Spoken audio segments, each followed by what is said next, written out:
Welcome back to the channel, my friends. Warhammer Man Studios. I'm Warhammer Man, and today we're taking a look at this week's Sunday preview. This video is sponsored by CMO Games. More on that later. Sunday preview: Darkoath Marauders, Old World Orcs, and more. We're bracing for a week of chaos as the Darkoath army set is almost at our doorsteps. Well, there's a three-way scrum in the Old World that brings back yet more classic miniatures and debuts a few awesome newcomers too. There's a little video right here, but we're going to take a look at the full article. Alright, so first we have the Slaves to Darkness Darkoath Army set. And I've got to say, these are some nice looking models, and I am definitely excited for this. Embrace chaos and swear binding oaths to the ruinous powers with the Darkoath Army set, launching a new wave of mortal followers of the Dark Gods. These aggressive warriors show no quarter and fight as lightly equipped marauders, trusting a well-honored combat skills and the blessings they beseech to carry them through the day with their honor intact. Alright, so here we have the actual Darkoath warriors. So we're going to get 20 of these in the box set, 10 and 10. And obviously we can see the mirrored duplicates in this photo. I would imagine there's going to be some kind of weapon and equipment options, but we don't actually know if these are going to be easy to build models or if it's going to be more of a multi-part plastic kit. But when I look at these right here, it's pretty clear obviously with the banner bearer that we have those two are the same models. And then we can see the musician right here, again, same model. And then after that, it looks like we have quite a bit of actual options built in. So for instance here, this one has the shield and the spear. This one is the same model with the shield, but an axe instead. And then this one that's dashing forward. Again, we see the spear in the right hand and the shield in the left. Here we see the axe. So it looks like they'll at least have spear or axe weapon options, even if the overall pose and everything is the same. So you'll be able to get close to 20 diverse warriors out of the set. And then that's assuming that they don't have head options, which I would imagine they do as well. So you should be able to get quite a bit out of these 20 warriors. The army set comes with 20 Darkoath Marauders with a wide assortment of heads and body types, 5 Darkoath Fell Riders, 1 Chieftain on Warsteed, and 1 Ferocious Wilderfiend, twisted by the powers of the malevolent patrons. This box also includes a full set of War Scroll cards and tokens, plus Battletome Supplement, Darkoath, an expansion for Battletome Slaves to Darkness that includes all the lore and pitched battle profiles you'll need to field this force in battle. Alright, so here's the Fell Riders, and essentially what it looks like is these are basically going to be replacing the Marauders in the Slaves to Darkness line. So the actual Marauders were just your generic warriors in the Slaves to Darkness, and the Darkoath Savages are basically going to be replacing them. Obviously we have the cavalry right here, very very cool, definitely a massive upgrade. And then of course the infantry like we just looked at. And then surprisingly enough, they're not showing off some of the coolest stuff, which is your Chieftain on Warsteed, and then of course the Wilderfiend as well. The War Scroll cards we should keep in mind, and the supplement itself are only going to be good for a few months until the new Age of Sigmar edition comes out. But the token sheet will be nice. Games Workshop has also already said that all of this stuff is only going to be available in the box set. But keep in mind, all of this is going to be coming with a relatively short shelf life, as we know that Sigmar 4th edition is not far around the corner. But very cool box set, definitely excited for this.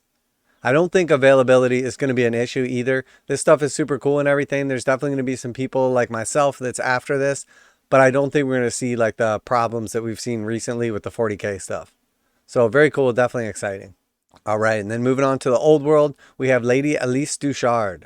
So this model, absolutely amazing. Unicorn steed, beautifully sculpted model right here. It's definitely a shame this is not coming in plastic. A brand new forgeworld resin miniature joins the kingdom of Bretonnia in the form of Lady Élisse Duchaard, prophetess of the court of Brion, who rides majestically into battle atop her unicorn steed, Arundur. Lady Duchaard is a powerful level 3 wizard and dishes out plenty of damage on the charge thanks to her mount's deadly horn, and can sap the leadership of nearby enemies when they try to use magical items and special rules. So very cool, definitely a nice sculpt. Big fan of this. Obviously it gets a lot of the inspiration from some of the older Bretonian stuff, but obviously this has been reimagined and taken to the next level.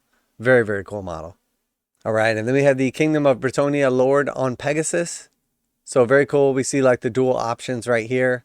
Lead the forces of goodness and chivalry into battle with the Lord on Royal Pegasus. First seen in the Kingdom of Bretonnia army launch alongside Warhammer the Old World. This standalone plastic release includes all the options needed to field the character as the Duke or Baron with a Pegasus mount, plus head, body, and weapon options to customize your Lord. Now a quick message from today's sponsor. CMO Games has been selling Games Workshop products online for over 20 years. They carry the full line of Games Workshop products including Warhammer 40,000, Age of Sigmar, Necromunda, Blood Bowl, paint tools, and more. Almost all Games Workshop products are priced at 15% off MSRP. CMO Games takes pre-orders for most Games Workshop products released at their earliest date possible. 12:01 a.m. on Saturday, they go live. Most of these pre-order products are also priced at 15% off MSRP. CMO Games offer free shipping in the US 48 with an order of $50 or more. Their customer service is top-notch and they ship most orders within 24 hours. Visit CMOGames.com using the affiliate link in the description and let them know that you heard about CMO Games from Warhammer Man. Now, back to the video.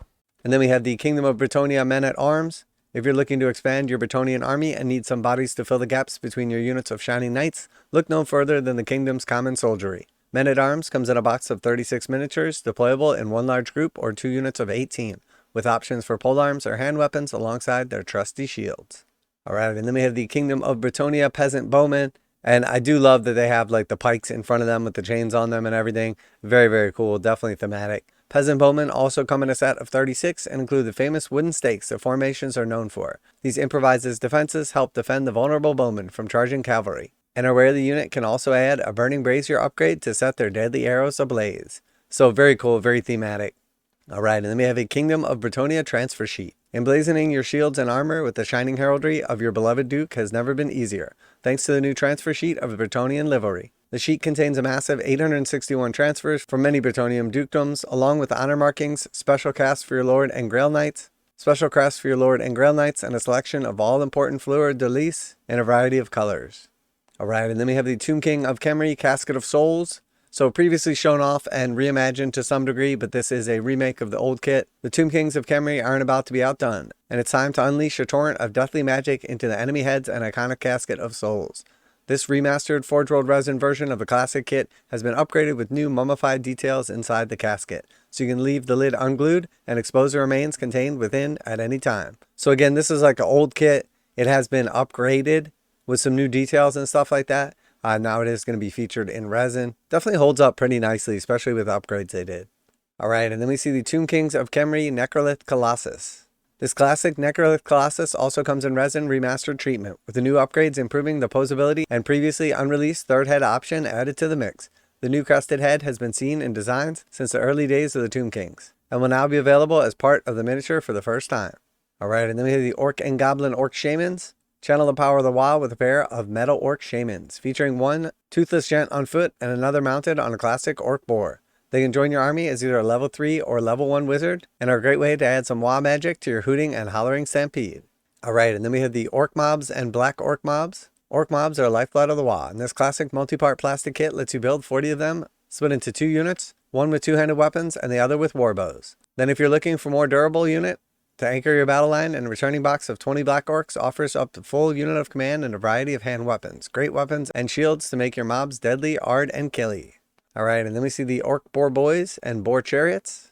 Orc Cavalry also returned to the open fields of the Old World, headed up this thunderous charge for the heavy Boar boys. This box contains 10 boys. This box of 10 boys comes with interchangeable heads and shields, plus options for hand weapons or cavalry spears, and hit the shelves alongside a pair of Orc Boar Chariots with removable boss poles. Alright, and then we see the Goblin Shaman. The plastic Goblin Shaman is an essential part of your diminutive green warband, whether as a level 3 wizard, odd knob, or a level 1 wizard, odd git. Alright, and then we have the Goblin Mobs. Alongside them will march, will shuffle the Goblin rank and file. Goblin Mobs come as a set of 40 multi-part plastic miniatures and can be split into 2 units of 20, each with a champion, banner bearer, musician. Each Goblin has the option to brandish a thrusting spear and shield or a short bow. And then we have the Night Goblin Mob and Goblin Wolf Rider Mob. Like the regular goblins, the Night Goblin Mob includes 40 plastic miniatures that can be built with either thrusting spears and shields or short bows. The Goblin Wolf Rider kit includes 15 multi-part plastic miniatures that can be deployed as a single squad with full command trio, and has options to equip each rider with either a cavalry spear or short bow. So very cool, obviously tons of stuff coming back for the Old World, and then of course we have the brand new release for the Slaves to Darkness Darkoath Army set. I know a lot of people are bummed out with like everything that went down these past like 2 weeks with the pre-orders for Kill Team Nightmare being a nightmare itself. And then of course the failed release of the new Custodes Army box, and then of course the Orc Battleforce as well, and just a complete debacle that Games Workshop has created. Now I'm not sure why Games Workshop is on this like super tight schedule that they have to pump out all these big box sets every week, and it's just one mistake after another.